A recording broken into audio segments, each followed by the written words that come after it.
What is up, people? What is up, folks? It is your boy, Tanner, back at it again with another episode of Stoned History. Now, normally when I do Stoned History, I take a rip and then talk, but today I'm pretty high, so I'm just gonna talk to you about one of my favorite subjects of the day, history. Did you know that in the year, okay, well, I don't know exactly the year, but it's roughly the 1800s, late 1800s, there was the foundations of an active labor movement in America. This labor movement was huge. So basically, there was this guy named William Silvis. He's like a local hero in Western Pennsylvania because he was like the guy. He was like the creator of he was the he did so much to improve workers' lives. So much. And at IUP, my university, there is a plaque that honors him, and it's so cool. So cool. You should check it out sometime, people. That's Indiana University of Pennsylvania, great university, but in this labor movement also was growing until today even, but it peaked in the 1930s, arguably early 1900s. There were many organizations, many orgs such as the IWW, the AFL-CIO. There were many unions. Some of them more violent than others, because this was just how things were. There was an active militant labor movement even. It was huge, and this was the early days of modern capitalism. So the corporations were still trying to figure out how to stop worker uprisings. Now they've pretty much got it down to a science. But back then, they were just fucking chucking bombs out of airplanes on workers to see if that would stop strikes. It didn't. It didn't stop strikes.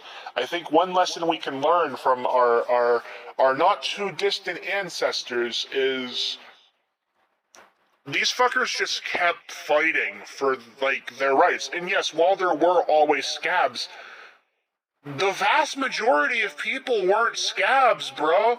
I mean, they weren't proletariat heroes, but they weren't bitches, you know? They when they wanted something, they did it. They did it. And while they didn't always win, you sure as shit know they would try again. One of my favorite memories is of the Battle of Blair Mountain, which happened in 1921. It is the first instance of the United States attacking its own citizens, and it was the first air-based attack in America. You thought 9/11 or Pearl Harbor was? No, the Battle of Blair Mountain. Essentially, these coal miners went on strike, god damn them, and then and it was huge. They were demanding basic shit, really, really fucked up shit, weekends, days off, pay, real extremist shit, right? And it got so bad because these coal miners were World War I veterans, so they had weapons. They were ready. They were literally about to burn down the factory if it came down to it. It got so bad that the owner of the coal mine called the fucking U.S. government to send in troops. 100 people died that day. 100 people. Think about it. That's fucked, man. That's fucked. What even do you, how, that was just the norm. I mean, a few years prior was the Tulsa riots, where a bunch of, racist fucks murdered, an entire town of black people. But,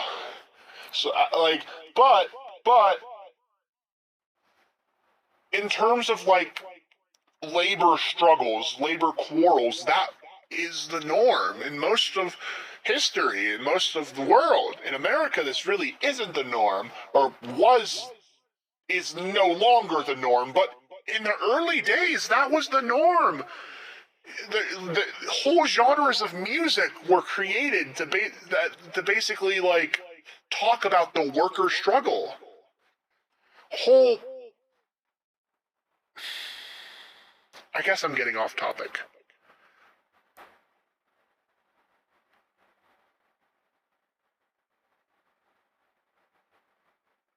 Eventually, people stopped. Corporations realized that workers weren't going to stop striking. So something had to be done at a legal level to stop that. One of the things they did was make the industrial workers of the world one of the biggest union organizations out there. Huge. Made them a terrorist organization. Made it illegal, pretty much, to be an anarchist, which a lot of the unionization efforts were leaded, if not majority anarchist organizations.